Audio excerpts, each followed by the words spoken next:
Բարև ուժեղ լրագրողներին։ Ոնց եք։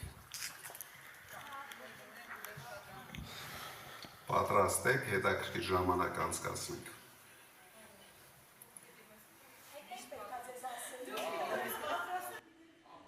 Ես եթե պատրաստ չլնեի, Փաշինյանին օգնություն կբերեի հետս։ Ոնց եք, լավ եք։ Սկսում ենք։ Սկսենք, հարգելի գործընկերներ, հիշեցնեմ մեր պայմանավորվածության մասին,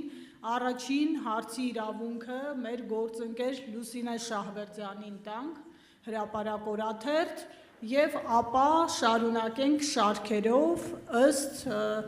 աջ եւ ձախ կողմերի, խնդրեմ Լուսինե Շահվերդյան, հրապարակ օրաթերթ։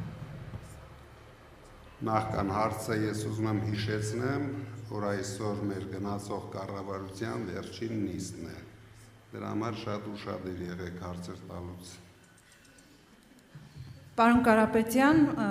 ընդունված կարծիք կա, որ Հայաստանում իշխանությունը հնարավոր չէ փոխել ընտրություններով,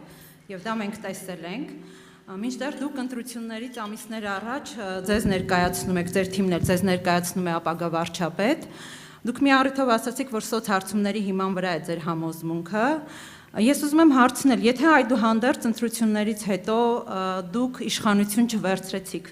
համարելու եք արդյոք, որ ընտրությունները կեղծվել են, եւ այդ դեպքում ունեք արդյոք պլան B, թե վերցնելու եք ձեր մանդատները եւ Նիկոլ Փաշինյանի մոտ ընդդիմություն եք աշխատելու, եւ նաեւ դուք տեսնում եք, որ հող են նախապատրաստում իշխանությունները ձեր գրանցումը կասեցնելու հետ կապված, ճիշտ է գրանցվել եք, բայց հնարավոր է ինչ-որ փուլում նաև կասեցնեն։ Այս դեպքում էլ ունեք արդյոք պլան B եւ ձեր ընտրազանգվածին որ ուղղությամբ եք ուղղորդելու։ Շնորհակալ եմ։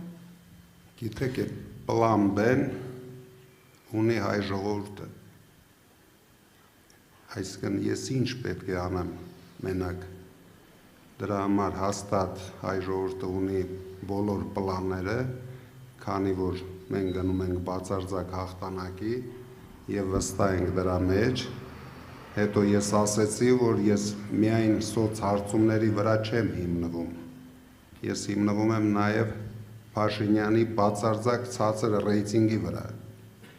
ինչը որ երևի դուք ինձնից լավ եք տեսնում, դրա համար մենք անում ենք հիմա առաջին քայլը, մենք գնում ենք ընտրությունների օրինական ճանապարհով, թույլ չտալով ոչ մի ապօրինություններ մեր կողմից, բայց մենք վստահ ենք, որ դուք էլ տեսնում եք մեր նկատմամբ կիրառվող բոլոր ապօրինությունները, բայց դուք մի անհանգստացեք, իրենք ուրիշ ձև չունեն, 25% ռեյտինգ ունենալով իրենք չեն կարող ոչ մի իշխանություն ունենալ Հայաստանում։ Իսկ ընտրություններից հետո եթե չլինեք իշխանություն, ո՞րն է լինելու ձեր պլան B-ն։ Վերցնելու եք մանդատները հստակ ասեք։ Ընտրությունից հետո ես լինելու եմ վարչապետ։ Եկեք անիմաստ բաներ չքննարկենք այսօր։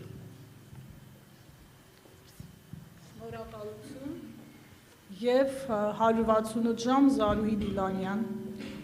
Հարգելի գործընկերներ, մեկ անգամ եւս հիշեցնեմ, բոլորդ ունենալու եք հարց տալու հնարավորություն,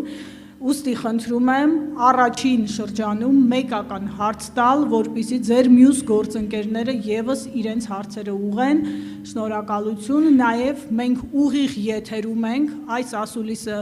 հենց հիմա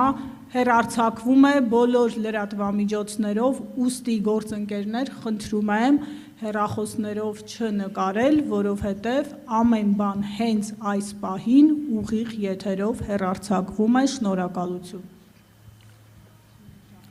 Եվս մեկ անգամ բարև ձեզ։